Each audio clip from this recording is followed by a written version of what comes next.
Parma and Juventus missed the chance to close in on the league leaders last week. Today, they took points off each other. Parma took the lead through Marco Branca.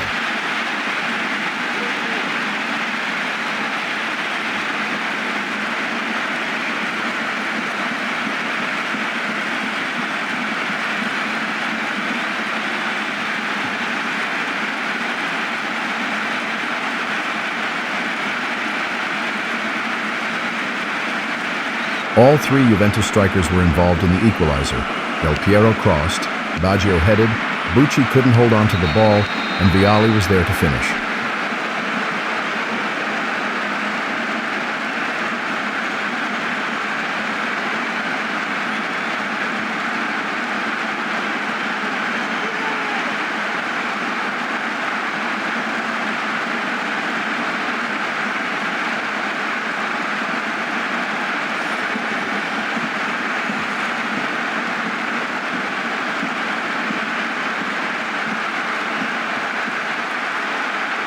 A mediocre performance was enough for Milan to win their home game against Napoli. The only goal of the day was scored by a defensive player. French international Marcel Desailly pushed forward and converted in the style of a clinical striker.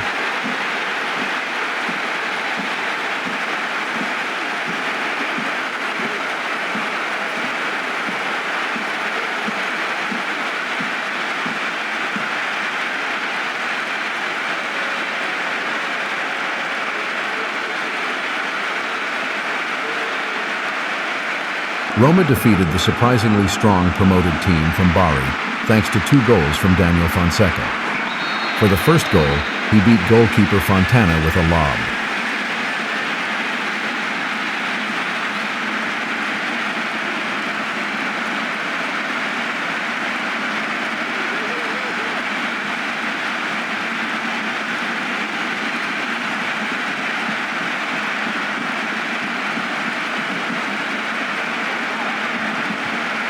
The Uruguayan then benefited from a major defensive error for the second goal.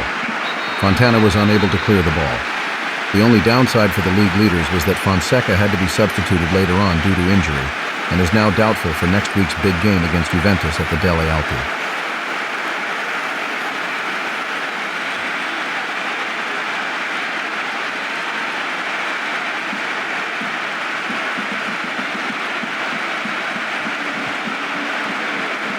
Matteo Villa was the unlucky player in the match between Cagliari and Inter. The defender deflected the ball into his own goal, causing his team's first home defeat of the season. Inter returned to winning ways after last week's disaster against Lazio.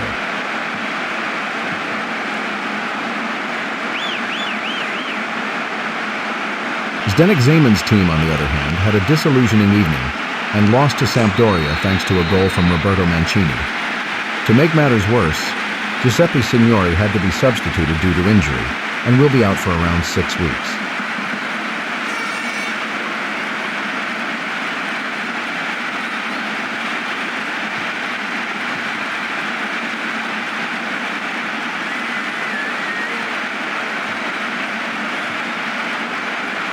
Giuseppe Scienza had too much space and used it to score the only goal of the afternoon at the Delle Alpi. With this victory over Fiorentina, Torino finally picked up 3 points again after a string of poor results.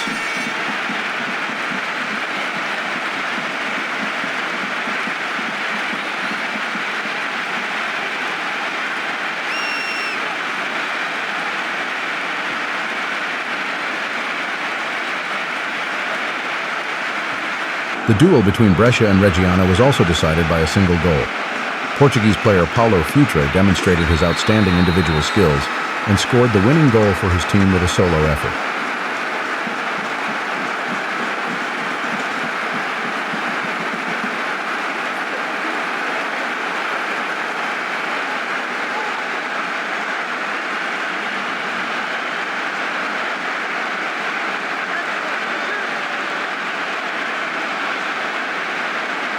Padova and Cremonese engaged in an open exchange of blows. The hosts took the lead with a goal from Goran Vlahovic.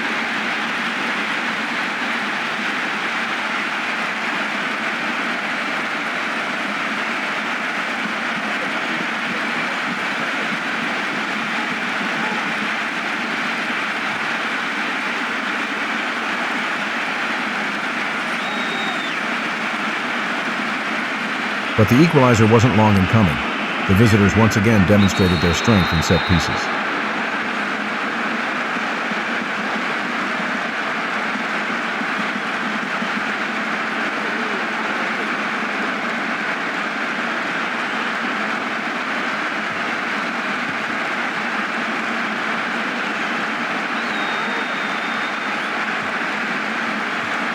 In stoppage time at the end of the first half, Longhi converted a penalty kick to score the winning goal for Padova.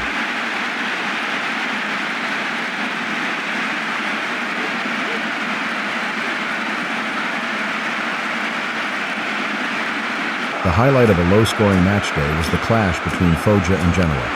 Japanese player Kazuyoshi Miura introduced himself to Serie A fans with this goal.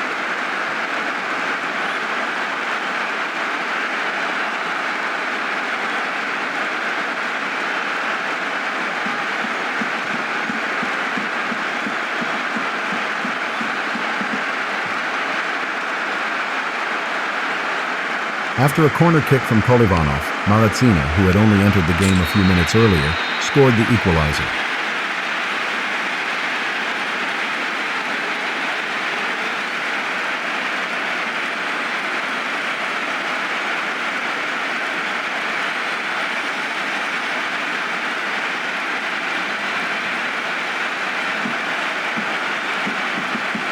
Given the league table situation, the draw was not enough for Foggia.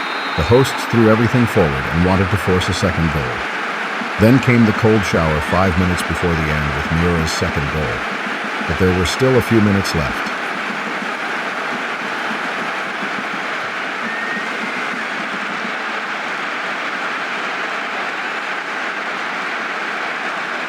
The hosts did not let the renewed setback discourage them and responded immediately. Xhaka kept his cool and fired the ball into the net.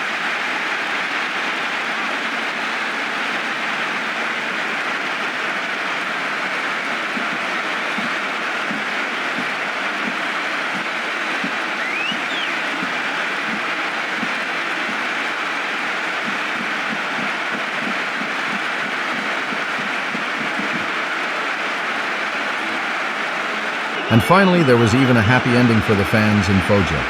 After an attack down the right wing, the ball landed at Kolivanov's feet, who completed the spectacular comeback. Foggia secured their second win in a row and are now back in touch with the non-relegation places.